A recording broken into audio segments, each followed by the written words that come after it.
The air in the Greater Hope Baptist Church wasn't filled with hope. It was thick with the humid, oppressive heat of a Louisiana summer and the faint, sweet smell of mildew blooming in the walls. It was a place God had seemingly forgotten, wedged between a bail bonds office and a boarded-up liquor store on the frayed edge of Baton Rouge. The paint on the sign had peeled away, leaving the words Greater Hope looking like a cruel joke. For Jerome Landry, standing at the altar in a rented tuxedo that was too tight across the shoulders, it was the only church that would have him. It was the only place that felt real. At 29, Jerome looked a decade older. Prison had carved hard lines around his eyes and left a permanent tension in his jaw. 3 years on the outside hadn't softened him, but it had given him a singular, burning focus. Simone Perry. He watched the door, his heart thumping a nervous rhythm against his ribs. This was it. The clean break. The first day of a life he'd only dared to dream about behind bars. He was a welder at the shipyard now, his hands calloused and honest, and every dollar he'd earned, every single one, was for this moment, for her. His gaze drifted to the front pew. His father, Roy Landry, sat ramrod straight, a feat for a man usually hunched over a bottle. Roy's threadbare suit smelled of mothballs and cheap whiskey, a scent Jerome knew better than his own. The old man's face, usually a roadmap of broken capillaries, was scrubbed clean, but his eyes were bloodshot and cynical. They met Jerome's, and Roy gave a short, almost imperceptible nod. It wasn't approval. It was the gesture of a man watching a train wreck in slow motion. Jerome felt a familiar mix of love and white-hot anger coil in his gut. The wheezing organ, played by a woman whose name he had already forgotten, finally creaked into the first notes of the wedding march. The dozen guests, a motley crew of Simone's exhausted-looking diner co-workers, and a few of Jerome's shipyard buddies, who still weren't sure he'd gone straight, turned as one. And then he saw her. Simone Perry was a vision sculpted from desperation and grace. Her dress, a $10 find from a thrift store, clung to her frame in a way that made it look like couture. Her dark skin glowed against the stark white fabric, and her eyes, large and deep, held a universe of weariness and fierce determination. She had the kind of beauty that was both a blessing and a curse in a neighborhood like this, the kind that got you noticed by the wrong men. Jerome felt a surge of possessive pride. She was his. She was his way out. She walked down the aisle on the arm of her uncle, a stooped man who looked as defeated as the church itself. But Simone's smile was aimed only at Jerome, a brilliant, dazzling thing that promised a future far from the greasy spoons and dead-end streets they both knew. In her hand, she clutched a small bouquet of wildflowers, their vibrant colors a defiant splash against the church's grimy interior. Sitting in the front row opposite Roy was Nicole Scott, Simone's best friend and maid of honor, in a canary yellow dress that was too loud for the somber room. Nicole was Simone's opposite, sharp, calculating, with eyes that missed nothing. Her smile didn't reach them as she watched her friend approach the altar. As Simone reached him, Jerome took her hand. It was cold. He chalked it up to nerves.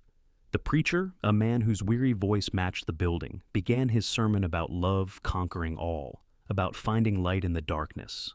Jerome wasn't listening. He was lost in Simone's eyes. He saw their future, a small house with a yard, the sound of kids laughing, the quiet peace of a life earned, not stolen. But just as the preacher asked them to join hands, Jerome saw it. Simone's eyes flickered for a fraction of a second toward Nicole. Nicole gave a tiny, almost invisible shake of her head, her lips tightening. Simone's smile wavered, just for a moment, before she turned her radiant gaze back to Jerome. It was nothing. A trick of the light. A shared moment between best friends on an emotional day. But it was also a cold spike of unease in the pit of his stomach. A whisper of a secret in a place that was supposed to be about sacred, unbreakable truths. He pushed the feeling down, chalking it up to his own paranoia, a ghost of the man he used to be. He was just nervous. Everything was going to be fine. The reception was held at the VFW Hall a few blocks away, a place that smelled of stale beer and generations of regret. The celebration was a tense, polarized affair. Colorful but cheap streamers drooped from the ceiling, a valiant but failing attempt to mask the water stains and cracked plaster. On one side of the room, Jerome's old crew, Men with wary eyes and tattoos creeping up their necks drank heavily and spoke in low murmurs, their laughter too loud, too forced. On the other, Simone's co-workers from the 24-hour diner picked at plates of fried chicken and potato salad, their conversation polite and strained. The two groups circled each other like wary animals, a stark illustration of the world Jerome and Simone were trying to bridge. Jerome, trying to play the part of the happy groom, moved between tables, accepting backslaps from his friends and tight-lipped congratulations from hers. But he couldn't shake the image of that shared glance between Simone and Nicole. He watched them now, huddled in a corner.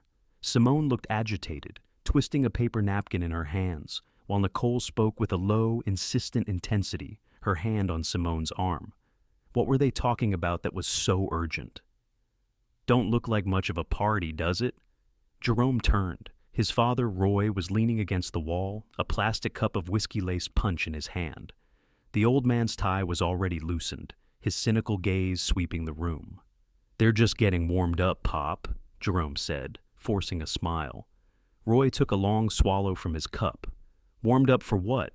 For her to take every last dime you got?" He sneered, his voice a low growl. "You think she married you for your good looks, boy? You got a rap sheet longer than my arm, and the devil's own luck. She smells that money you've been squirreling away. I know her type." The words were slurred, but they hit their mark. Roy's racism was a casual, insidious thing, a poison he'd been dripping in Jerome's ear for years. He didn't trust anyone, especially not a pretty woman from the other side of the tracks who he felt was looking for an easy ride. "You're drunk, Pop. Leave it alone," Jerome said, his voice tight with warning. "I am drunk," Roy admitted with a bitter laugh. "But I ain't blind. I see the way she looks at that friend of hers. They're thicker than thieves, them two, planning something. You mark my words." Jerome turned away, his jaw clenched. He didn't want to hear it. He couldn't. To believe his father meant admitting this whole day, this whole new life, was a lie. He found Simone by the makeshift dance floor, her smile back in place. He pulled her close, burying his face in her hair, trying to inhale her scent and block out the world. "Everything okay?" he murmured. "Perfect," she whispered back, but he felt a tremor run through her. Later, from across the room, Jerome saw it happen. Roy, now visibly unsteady on his feet, cornered Simone near the exit. Jerome started to move, but one of his old friends clapped him on the shoulder, launching into a long, rambling story. Jerome was trapped, forced to watch the confrontation from a distance. He couldn't hear the words, but he could see the fury on his father's face and the rigid set of Simone's shoulders. The conversation was brief but violent. It ended with Roy jabbing a finger in Simone's face, his expression one of pure venom. Simone stared back, her face a mask of cold fury, before turning on her heel and walking away without a word. Roy watched her go, then threw back the rest of his drink in one angry gulp. A cold dread, heavier and more real than before, settled over Jerome. His father wasn't just drunk. He was on a warpath.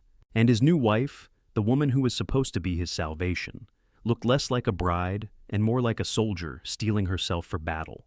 The party felt like a countdown, the cheap clock on the wall ticking towards something terrible.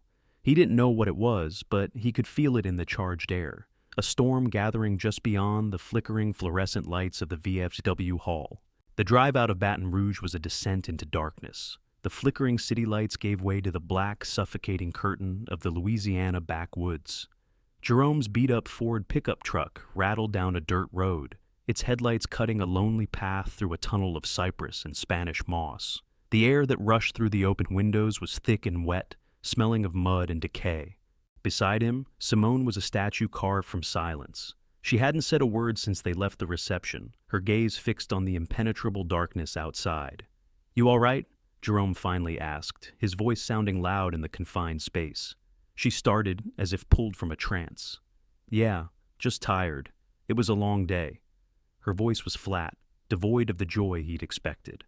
"My pop, I'm sorry about him," he offered. "He gets like that when he drinks." "It's fine," she said, a little too quickly. "I can handle a crazy old drunk." But Jerome knew it wasn't fine. The confrontation had shattered the fragile peace of the evening. The silence that filled the truck now wasn't peaceful. It was heavy with unspoken words, thick with secrets. He wanted to press her, to ask what Roy had said, to understand the look on her face. But he was afraid of the answer, afraid that digging too deep would unravel the beautiful, precarious future he had so carefully constructed. The cabin was a gift from a shipyard buddy, a small, rustic shack on the edge of a murky bayou. A real getaway, his friend had called it. Isolated and primitive, it was supposed to be their romantic escape. But as Jerome killed the engine, plunging them into an almost absolute darkness broken only by the shimmering moonlight on the water, the cabin looked less like a love nest and more like a trap. The sound of cicadas and bullfrogs was a deafening alien chorus. "Here we are," he said, trying to inject some cheer into his voice. "Home sweet home. For the weekend, anyway." Inside, the cabin was one small room, furnished with a sagging bed, a wobbly table, and 2 chairs. It was clean but stark, the bare wooden walls feeling like they were closing in. A single bare bulb hanging from the ceiling cast long, dancing shadows. Jerome tried to make the best of it. He found the bottle of cheap champagne a friend had left on the table with a note that read, "To the happy couple." He fumbled with the cork, which finally popped with a sad, muted sound. He poured 2 glasses and handed one to Simone. She took it, her fingers brushing his. Her touch was electric, but not with passion. It felt like the static before a lightning strike. "To us," he said, raising his glass. "To our new life." "To us," she echoed, her eyes meeting his over the rim of her glass. But her gaze was distant, her thoughts a million miles away. They drank in silence. The air was thick with a tension that was almost unbearable. This wasn't how he had pictured it. In his dreams, this night was filled with laughter, with passion, with the easy intimacy of 2 people starting a life together. The reality was a cold, awkward silence in a claustrophobic wooden box, surrounded by a swamp that seemed to be watching them. He felt a desperate need to break the spell, to say something, anything, that would bring back the woman he'd fallen in love with.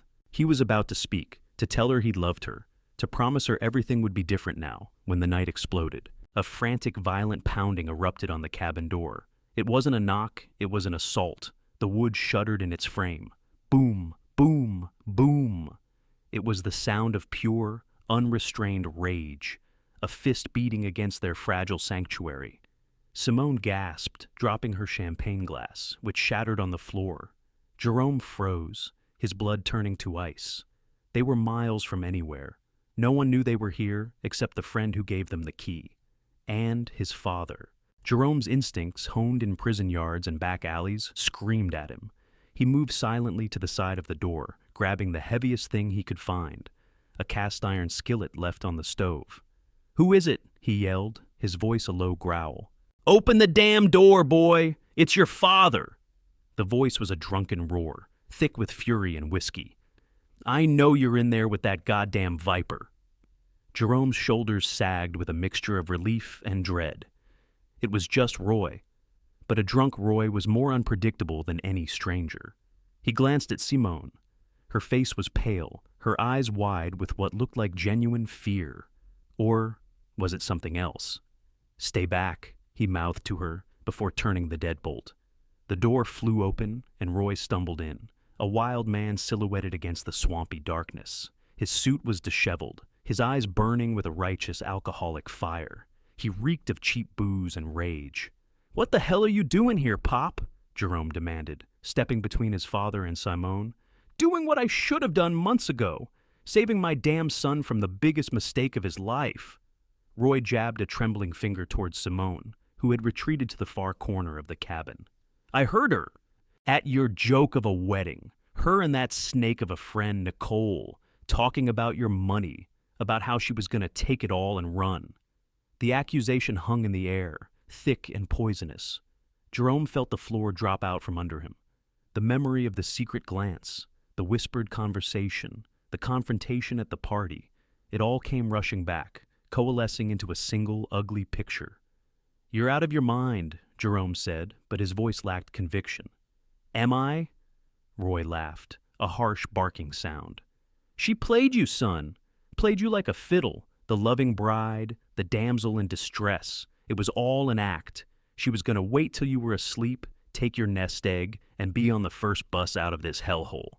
Jerome turned to look at Simone. Tears were streaming down her face, her body trembling. Jerome, baby, he's crazy, she sobbed, her voice breaking. He's drunk. He hates me. He's making it all up.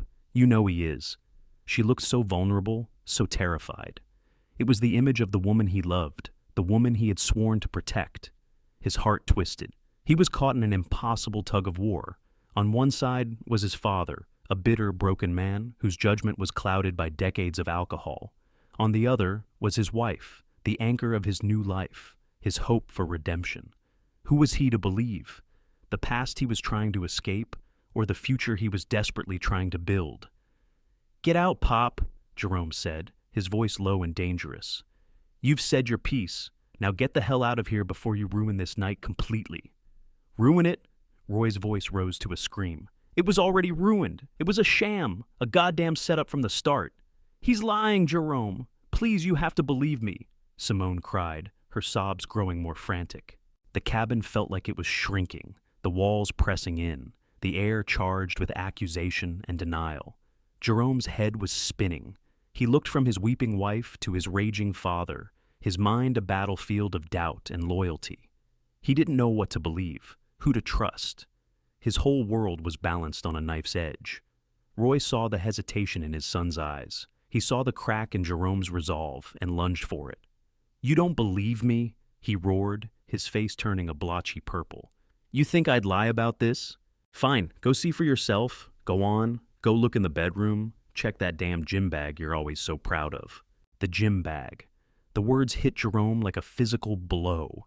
It was an old, beat-up canvas bag he kept in the closet. Inside it was everything he had, $15,000 in cash. The product of 3 years of back-breaking, double-shift work at the shipyard, plus a few less-than-legal side jobs he'd taken to build their stake faster. Money he didn't trust in a bank. Money that was supposed to be their ticket out, their down payment on a new life, far away from Baton Rouge. No one knew about it except him. And a few weeks ago, in a moment of weakness and pride, he had shown Simone. He had shown her their future, neatly stacked and wrapped in rubber bands. "Check the bag," Roy repeated, his voice dropping to a venomous whisper. Jerome's blood ran cold. He turned, his movements stiff, robotic. He looked at Simone. Her sobbing had stopped. The tears were still on her cheeks, but the fear in her eyes had been replaced by something else. A hard, defiant glint. Her mask had slipped. He didn't run to the bedroom. He stalked. Each step was heavy, deliberate. The small cabin was suddenly a vast, empty space, and the bedroom door was a portal to a truth he wasn't sure he could survive. He pushed it open. The scene was brutally simple. Simone was sitting on the edge of the sagging bed, and next to her, lying open, was his gym bag. The neatly stacked bundles of cash were visible, a testament to his sweat, his risks, his dreams, and his monumental stupidity. The air left his lungs in a ragged gasp. It was real, all of it. The whispers, the glances, the lies, the wedding, the vows, the "I love yous." A meticulously crafted performance for an audience of one. He was the mark. The whole thing, their entire relationship, had been a long con. "Simone?"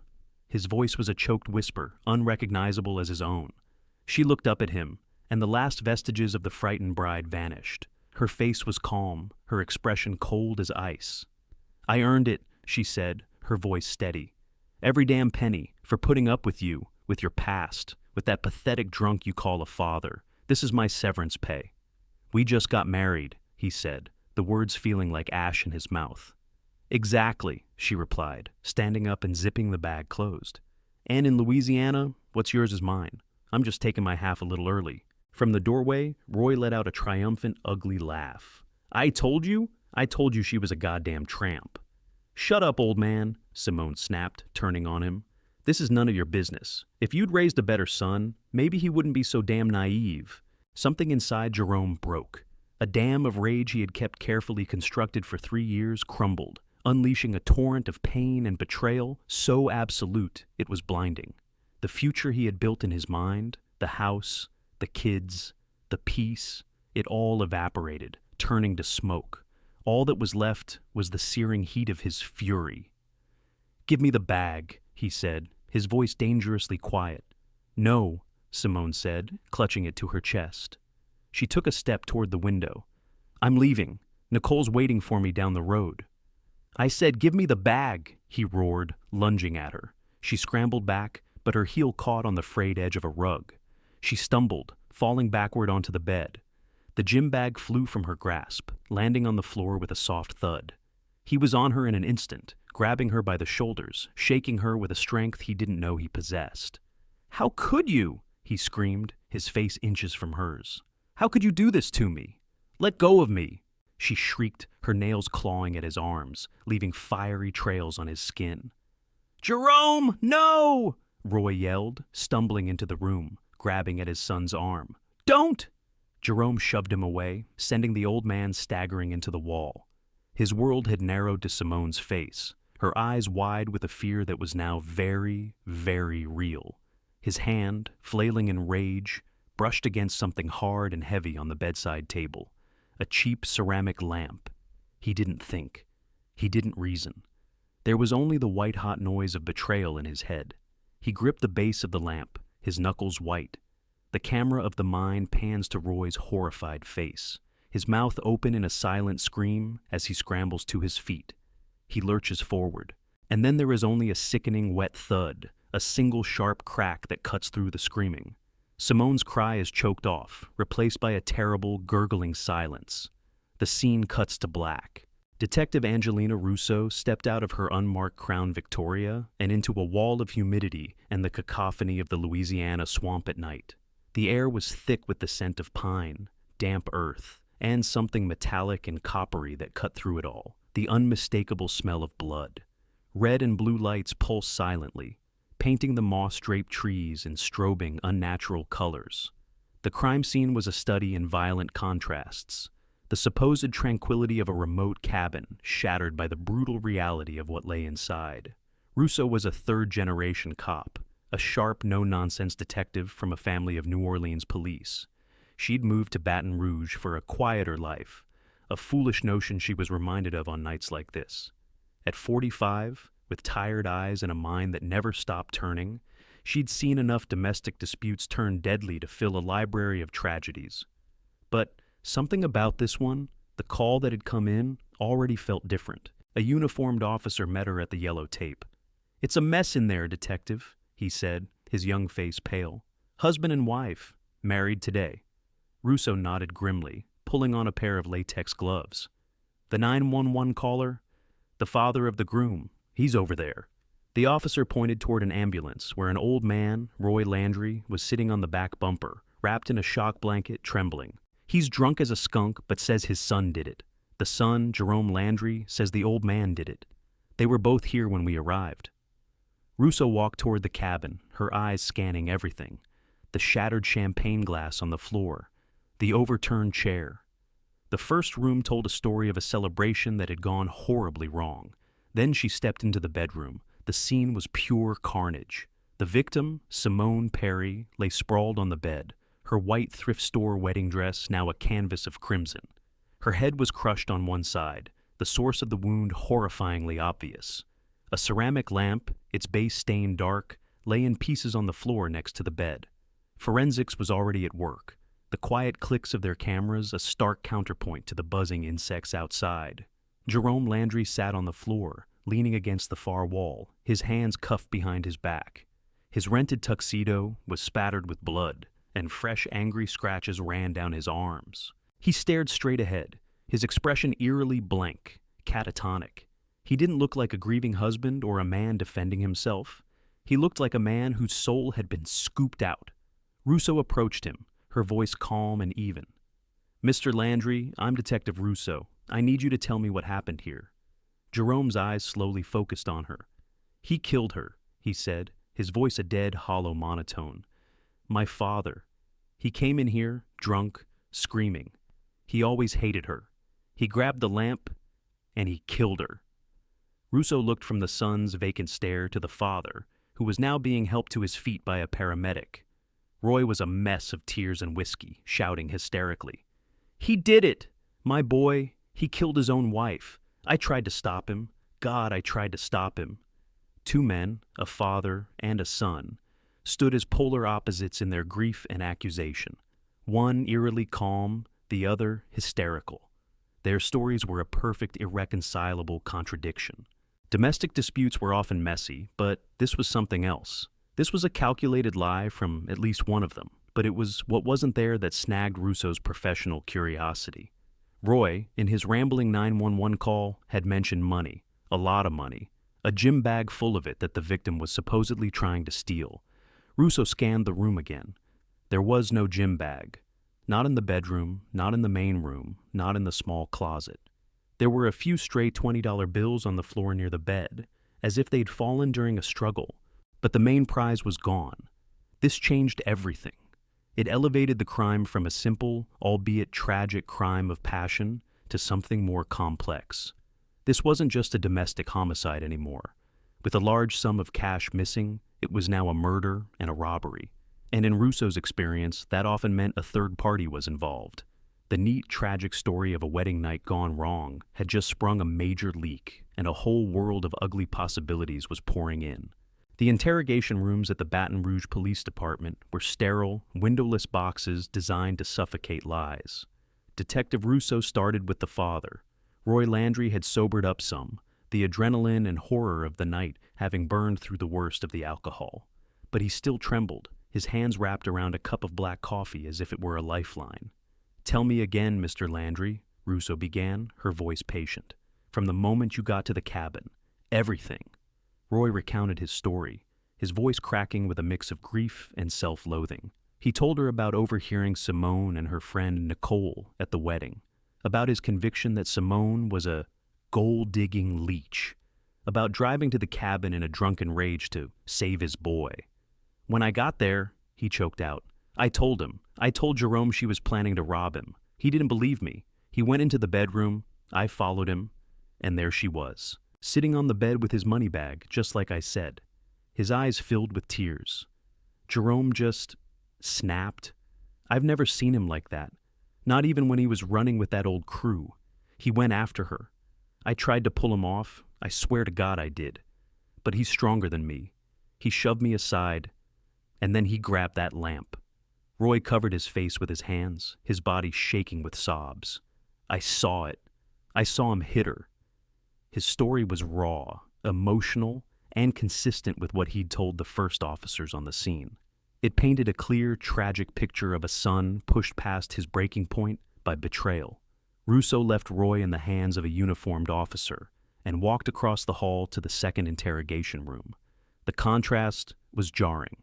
Jerome Landry sat at the table, his hands cuffed in front of him. The blood had been wiped from his face, but his tuxedo was still stained. His calm, detached demeanor from the cabin had hardened into a cold, unreadable mask. "Your father seems pretty convinced you killed your wife," Russo said, sitting down opposite him. Jerome's eyes were flat, devoid of emotion. "My father is a drunk and a liar. He's been a drunk and a liar my whole life." "So tell me your version," she prompted. "He showed up just like he said," Jerome began, his voice a low monotone. "Wasted, ranting and raving that Simone was trying to rob me. It was crazy. He's always hated her, always thought she was no good for me." He paused, taking a slow breath. "Simone got scared. She went into the bedroom to get away from him. He followed her. I heard her scream. I ran in, and she was on the floor, bleeding. And he was standing over her, holding the lamp. His eyes were crazy." "So you're saying he attacked her, and you ran in afterward?" "Yes," Jerome said without blinking. "Then how did her blood get on your shirt?" Russo asked, leaning forward slightly. "And the scratches on your arms? Where did those come from?" "I tried to help her," Jerome replied, his voice never wavering. "I knelt down. I tried to stop the bleeding. She must have scratched me when she was dying. I held her." It was a plausible explanation, a perfectly constructed counter-narrative, but it was too clean, too rehearsed.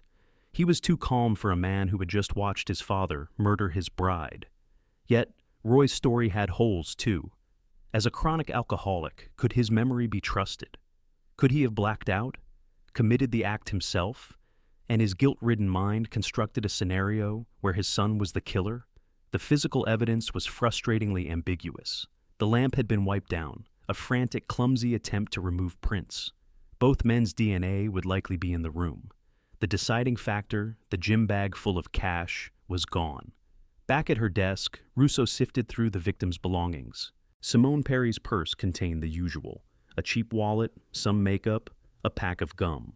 And tucked into a side pocket was a Greyhound bus ticket. It was a one-way ticket to Atlanta, Georgia. It confirmed Roy's story about her plan to run. But as Russo looked closer, a new perplexing question arose.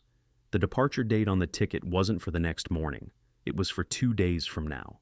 Why? If Simone's plan was to grab the money and run on her wedding night, why would she buy a bus ticket for 2 days later?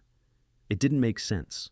It was a loose thread, a small, insignificant detail that didn't fit either man's story. And in a case full of contradictions, it was the loose threads that unraveled everything. The next morning, Russo drove to a rundown apartment complex on the other side of town, the kind of place where dreams went to die. The air hung heavy with the smell of stale cooking oil and despair. She was here to see Nicole Scott, Simone's best friend and maid of honor. If Simone had a plan, Nicole was likely a part of it. Nicole opened the door after the second knock. She was dressed in black sweatpants and a faded t-shirt, her eyes red-rimmed and puffy. She looked every bit the part of the grieving best friend. "Detective? What is this about?" she asked, her voice thick with fake sleepiness and real sorrow. "I need to ask you a few questions about Simone Perry," Russo said, her tone gentle. "May I come in?" Nicole led her into a small, cluttered apartment. Photos of her and Simone were everywhere, smiling, laughing, arms around each other. Two girls against the world. "I can't believe she's gone," Nicole said, sinking onto a lumpy sofa. "And that animal, Jerome. I told her he was no good. I told her he had a darkness in him." She proceeded to paint a vivid picture of Jerome as a possessive, jealous monster with a violent temper. She claimed he was constantly checking Simone's phone, questioning where she was, who she was with. "She was so scared of him," Nicole whispered, dabbing her eyes with a tissue. "But she thought she could handle him. She thought getting married would calm him down." It was a compelling performance, but Russo had been a detective long enough to know the difference between genuine grief and a well-rehearsed script. Nicole's story was too perfect, too neat. "Mrs. Scott," Russo said, changing tack, "we know Simone was planning on leaving town. We found a bus ticket in her purse." Nicole flinched. It was a tiny, almost imperceptible reaction, but Russo saw it. "Leaving?" she stammered. "No, that's crazy." She loved Jerome. She was excited to start her life with him. "The ticket was for Atlanta, one way," Russo pressed. "Did she have friends or family there?" I don't know," Nicole said, looking away. "She never mentioned anything to me." Lie number one, Russo thought. "Where were you last night, Ms. Scott, after the reception?" "I came straight home," Nicole said firmly. "Alone, I was exhausted. I watched a movie and fell asleep on the couch." Lie number two. Russo thanked her for her time and left, but her instincts were screaming. Nicole was hiding something. Back in her car, her phone rang. It was the patrol officer who had been canvassing the area around the crime scene. "Detective Russo," the officer said. "We might have something. It's a long shot, but about a quarter mile from the cabin, down an old logging trail, we found a set of fresh tire tracks. Looks like a car was parked there for a while last night, just waiting." Russo felt a jolt of electricity. "Anything else?" "Yeah," the officer said. "On the ground, right next to the driver's side tracks, we found this." He sent a picture to her phone. It was a cigarette butt, a Virginia Slims, the long, thin kind. Russo remembered the overflowing ashtray on Nicole Scott's coffee table. It had been filled with the exact same brand. Nicole hadn't been home watching a movie. She had been parked a quarter mile from that cabin, under the cover of darkness. She was the getaway driver. This confirmed her involvement in the robbery plan. But it also raised a terrifying new possibility. If Nicole was waiting outside, had she gone to the cabin after hearing the fight? Had she been the one to walk in, find Simone dead, and seize the opportunity to grab the money for herself? The case had just become infinitely more complicated. The two-person tragedy inside the cabin may have had a third actor, waiting in the wings for her chance to take everything. The investigation had hit a wall. Both Jerome and Roy Landry were sticking to their mutually exclusive stories, and the DA was getting antsy. Without the murder weapon being definitively linked to one suspect, or without the missing money, the case was a classic, he said. Russo was convinced Nicole Scott was the key, but Nicole had lawyered up the moment Russo called her back for a second interview, and she wasn't talking. Frustrated, Russo stared at the crime scene photos pinned to her board. The cabin, the body, the two suspects. Everything pointed to a crime contained within those four walls. But her gut told her the answer lay outside. The tire tracks and the cigarette butt were proof of that. But proof of what? That Nicole was nearby? That wasn't enough. Russo needed to physically link her, or the money, to that logging trail. What if we missed something? She muttered to herself. What if the bag's still out there? It was a long shot. A killer or a thief smart enough to take the money would be smart enough to dispose of the bag miles away, but desperation called for desperate measures. She made a call. An hour later, she was back at the logging trail, the air still damp from the morning dew. With her was Deputy Miller and his K9 partner, a magnificent sable-coated German shepherd named Rocco. Rocco was the best narcotics and tracking dog in the parish, a four-legged bloodhound with a nose that could find a needle in a haystack. "What are we looking for, detective?" Miller asked, holding Rocco, who was whining with anticipation, eager to work. "A gym bag," Russo said. "Canvas. Probably has the faint scent of $15,000 in cash on it, but we don't have the cash, so we'll have to use the next best thing." She held out a sealed evidence bag containing a T-shirt they had collected from Nicole Scott's apartment. "Let him get a good scent of this. The driver of the car that made these tracks smoked her brand of cigarettes. Let's see if Rocco can find where she went." Miller let Rocco sniff the bag, giving him the command. "Seek." The dog's demeanor changed instantly.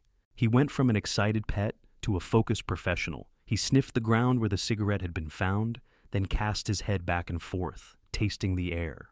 For a moment, he seemed to lose the trail, circling back to the tire tracks. Russo's hopes began to sink. Then, Rocco's head shot up. He let out a low woof and bolted, not down the trail, but directly into the dense, swampy woods. Miller followed, shouting, "He's on to something!" Russo crashed through the undergrowth after them, branches whipping at her face. They ran for what felt like 50 yards, deeper into the dark, humid forest. The ground grew soft and muddy underfoot. Suddenly, Rocco stopped. He stood over a patch of ground covered in dead leaves and loose soil, his tail rigid. He began to bark, a series of sharp, insistent barks. Then he dropped his head and began digging frantically, sending dirt and leaves flying. "He's got it," Miller said, breathing heavily. "He's got a positive alert." Russo knelt down beside the dog, her heart pounding. She used her gloved hands to brush away the loose soil where Rocco had been digging. Her fingers hit something soft and pliable. She pulled. Slowly, she unearthed a dirty, mud-caked canvas gym bag. It was empty, but it was the bag. Finding it here, buried in the woods, just yards from where the getaway car had been parked, was the missing link. Nicole hadn't just been waiting. She had been here. She had taken the bag, run into the woods, buried it, and then fled. Rocco sat proudly by the hole, panting, looking up at his handler for approval. Russo wanted to hug the dog. He had just blown the case wide open. Nicole Scott wasn't just a co-conspirator in a robbery. She was now a material witness to a murder and a potential suspect herself. Her wall of silence was about to come crashing down. The sight of the mud-caked gym bag on the interrogation room table was enough to shatter Nicole Scott's carefully constructed composure. Her lawyer sat beside her, whispering advice, but it was useless. The physical evidence found by a dog's nose was irrefutable. Her lies had been unearthed along with the bag. "We found it, Nicole," Detective Russo said, her voice quiet but firm. "We know you were there. We know you took the money. The only question left is what you saw. Help yourself now, or you can go down for felony murder right alongside him." Nicole crumbled. The tough, calculating facade dissolved into gulping sobs. "I didn't see anything," she cried, her voice muffled by her hands. "I just heard it." Through a flood of tears and denials, the rest of the story poured out. The plan had been Simone's from the start. She had targeted Jerome, seeing the desperate ex-con as an easy mark. The wedding was the final brilliant touch, a way to legally get her hands on his money. Nicole's job was simple.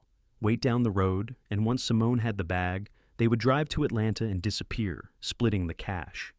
"I was parked where you said," she sobbed. "I heard a truck pull up. I figured it was just some local. But then I heard yelling, a man's voice. It was Roy.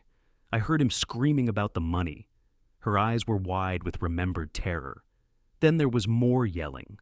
Jerome and Simone. A horrible fight. And then a scream. Simone's scream. It just cut off. "What did you do then?" Russo pressed. "I panicked," Nicole whispered. "I waited. It was quiet for a minute. So quiet. I thought maybe I should just drive away. But the money, Simone would have wanted me to get the money." She had crept through the woods to the back of the cabin, peering through the bedroom window. The scene was horrifying. Simone was on the bed, unmoving. Roy was on the floor in the corner, being sick. And Jerome was just standing there, staring into space, covered in blood. In the chaos, she saw the gym bag lying on the floor. Seizing the moment, she quietly opened the unlocked back door, snatched the bag, and fled into the woods, burying it before running back to her car. Her testimony changed everything. She was the eyewitness who could place Jerome as the killer. Russo left Nicole to her lawyer and walked back to the interrogation room, holding Jerome Landry. It was time to end this. Jerome looked up as she entered, his expression still unnervingly calm. "We spoke to Nicole," Russo said, sitting down. "She told us everything, Jerome. The plan, the getaway car. She told us she heard the fight. She told us she saw you standing over the body." Jerome's jaw tightened, but he said nothing. "Your father's story matches hers. Your wife's best friend's story matches your father's. The only story that doesn't fit is yours." Russo leaned forward, her voice dropping. "But we don't even need their stories anymore. We found something else, something you forgot about in the chaos." She slid a small evidence bag across the table. Inside was a simple gold wedding band. "We found it under the bed," Russo said softly. "It must have slipped off during the struggle. It has your wedding date engraved on the inside, and it has a small smear of your wife's blood on the outside." Jerome stared at the ring, his ring, the symbol of the vow he had made only hours before the murder, the symbol of the life he had killed for and lost. That was the final blow. The calm broke, his shoulders began to shake, and a low, guttural sound escaped his lips, the sound of a soul breaking. He covered his face with his hands and wept, the raw, agonizing sobs of a man who had lost everything because he had nothing to lose. When he finally looked up, the mask was gone. There was only pain and a horrifying clarity in his eyes. "I loved her," he whispered, the words choked with grief. "You have to believe me. I really, truly loved her." In a halting, broken voice, he confessed. He told them about the moment of discovery, the blinding rage, the feeling of the lamp in his hand. He hadn't meant to kill her, he insisted. He had just wanted to stop her, to hurt her the way she had hurt him. It was a single, thoughtless act of violence born of absolute betrayal. Then he revealed one last, tragic detail. The money in the bag wasn't just from the shipyard. Nearly half of it was from one final high-risk armed robbery he had pulled a month ago, a secret he had kept even from Simone. He had gone back to his old life one last time, convincing himself it was for a noble cause. It was the seed money, the boost they needed to get away and start clean. He had committed a crime to build a future with a woman who was planning to commit a crime to destroy his. It was a perfect, terrible circle of deceit, closed by a single, fatal blow. The gavel fell in the East Baton Rouge Parish Courthouse with a sound that offered finality but not peace. Justice, in its cold and impartial form, was served. Jerome Landry, stripped of his calm defiance and appearing as a broken, hollowed-out man, was found guilty of second-degree murder and sentenced to life in prison without the possibility of parole. He would trade one prison for another, the dream of freedom he'd chased for 3 years reduced to a fleeting memory. Nicole Scott, for her role as a co-conspirator and for her testimony against Jerome, received a lighter sentence, 5 years for conspiracy to commit theft, with a chance of parole in 3. She had lost her best friend and her freedom, a steep price for a bag of money she never even got to spend. Roy Landry was never charged with a crime, but he received a life sentence of his own. He was a fixture now at the grimiest bars in town, a ghost haunted by the role he played. He had been right about Simone, but his victory was ashes in his mouth. In trying to save his son, he had pushed him over the edge, becoming the catalyst for the very tragedy he sought to prevent. The whiskey was his only companion now, a slow poison that couldn't kill the guilt. Months later, Detective Angelina Russo sat at her desk, the Landry case file open in front of her one last time before she sent it to archives. The faces in the file, Jerome, Simone, Nicole, Roy, stared back at her. They weren't just criminals and victims. They were a tapestry of desperation. They were all trapped, not just by their circumstances, but by their choices. Simone, a victim of a harsh world, chose to become a predator, believing she was entitled to steal the future she felt had been stolen from her. Nicole, loyal to a fault, chose to follow her friend down a dark path, confusing complicity with friendship. Roy, crippled by his own failures and addictions, chose to wield the truth like a weapon, ignoring the collateral damage. And Jerome, he was the most tragic of all. He had so desperately wanted to escape his past, to build a life of honesty and love. But when faced with the ultimate betrayal, the rage he had tried so hard to bury erupted. The violence he thought he had left behind in prison was still there, dormant, waiting for a reason to awaken. He had tried to buy a new life with dirty money, a shortcut that led directly back to a prison cell. Russo closed the file.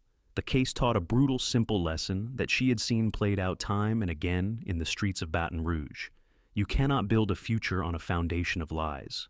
The desperate attempt to escape one's past by embracing deceit, betrayal, or violence is never an escape. It is merely trading one cage for another, often smaller and darker than the one before. Outside her window, the city lights blinked on, casting a golden glow that couldn't hide the shadows in the alleys below. Justice had been served, the paperwork was complete, and a killer was behind bars. But in the quiet of her office, Russo knew that in a story like this, there are no winners. There is only the wreckage left behind, and the sobering lesson that love and betrayal, when mixed with desperation, create a poison for which there is no antidote.